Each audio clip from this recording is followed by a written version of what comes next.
ಏಳನೇ ತರಗತಿ ಸಮಾಜ ವಿಜ್ಞಾನ ಅಧ್ಯಾಯ 23 ರಕ್ಷಣಾ ಪಡೆಗಳು ಪ್ರಶ್ನೋತ್ತರ. ಖಾಲಿ ಬಿಟ್ಟ ಸ್ಥಳಗಳನ್ನು ಸೂಕ್ತ ಪದದಿಂದ ಭರ್ತಿ ಮಾಡಿ. 1. ರಕ್ಷಣಾ ಪಡೆಗಳ ಸರ್ವೋಚ್ಚ ಅಧಿಕಾರ ಡ್ಯಾಸ್ ರವರಿಗೆ ನೀಡಲಾಗಿದೆ. ಉತ್ತರ ರಾಷ್ಟ್ರಪತಿಯವರಿಗೆ. 2. ಭೂಸೇನೆಯ ಮುಖ್ಯಸ್ಥರನ್ನು ಡ್ಯಾಸ್ ಎಂದು ಕರೆಯುವರು. ಉತ್ತರ ದಂಡನಾಯಕ. 3. ಭೂಸೇನೆಯ ಆಡಳಿತ ಕಚೇರಿ ಡ್ಯಾಸ್ ದಲ್ಲಿದೆ. ಉತ್ತರ ನವದೆಹಲಿ.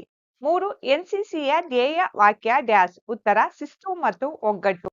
ಗುಂಪುಗಳಲ್ಲಿ ಚರ್ಚಿಸಿ ಉತ್ತರಿಸಿ. ಪ್ರಶ್ನೆ 1. ರಕ್ಷಣಾ ಪಡೆಯ ವಿಭಾಗಗಳ್ಯಾವುವು? ಉತ್ತರ ರಕ್ಷಣಾ ಪಡೆಯ 3 ವಿಭಾಗಗಳು. 1. ಭೂಸೇನೆ, 2. ನೌಕಾದಳ, 3. ವಾಯುಪಡೆ.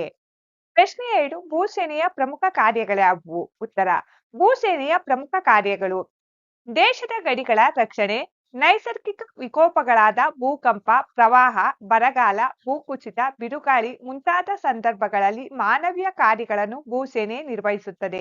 ಪ್ರಶ್ನೆ 3. ಗಡಿ ರಸ್ತೆಗಳ ಸಂಘಟನೆಯ ಕಾರ್ಯಗಳ್ಯಾವುವು? ಉತ್ತರ ಮುಚ್ಚಿರುವ ರಸ್ತೆಗಳನ್ನು ತೆರವು ಮಾಡಿ ಸೈನಿಕ ಕಾರ್ಯಾಚರಣೆಗಳಿಗೆ ತಕ್ಷಣದ ಸಹಾಯವನ್ನು ಮಾಡುತ್ತದೆ. ರಸ್ತೆ ನಿರ್ಮಾಣ, ಸೇತುವೆ ನಿರ್ಮಾಣ, ಒಳಚರಂಡಿ ನಿರ್ಮಾಣದಂತಹ ಕಾರ್ಯಗಳನ್ನು ಗಡಿ ರಸ್ತೆಗಳ ಸಂಘಟನೆ ಮಾಡುತ್ತದೆ. ಪ್ರಶ್ನೆ 4. ರೆಡ್ ಕ್ರಾಸ್ ಸಂಸ್ಥೆಯ ಧ್ಯೇಯ ಯಾವುದು? ಉತ್ತರ ರೆಡ್ ಕ್ರಾಸ್ ಸಂಸ್ಥೆಯ ಮುಖ್ಯ ಧ್ಯೇಯವೆಂದರೆ ಮಾನವೀಯತೆ ಮತ್ತು ಸ್ವಯಂ ಸೇವೆ. ಪ್ರಶ್ನೆ 5. ರಕ್ಷಣಾ ಪಡೆಯಲ್ಲಿ ಸೇವೆ ಸಲ್ಲಿಸುವುದು ನಿನಗೆ ಇಚ್ಛೆ ಇದೆಯೇ? ಕಾರಣ ಕೊಡು. ಉತ್ತರ ರಕ್ಷಣಾ ಪಡೆಯಲ್ಲಿ ಸೇವೆ ಸಲ್ಲಿಸುವುದು ನನಗೆ ಇಚ್ಛೆ ಇದೆ.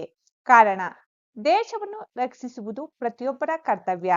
ನಮ್ಮ ದೇಶವನ್ನು ನಾವೇ ರಕ್ಷಣೆ ಮಾಡಿಕೊಳ್ಳಬೇಕು. ರಕ್ಷಣಾ ಪಡೆಯಲ್ಲಿ ಸೇವೆ ಸಲ್ಲಿಸುವುದು ದೇಶಕ್ಕಾಗಿ ಸಲ್ಲಿಸುವ ಅತ್ಯುನ್ನತ ಕಾರ್ಯವಾಗಿದೆ.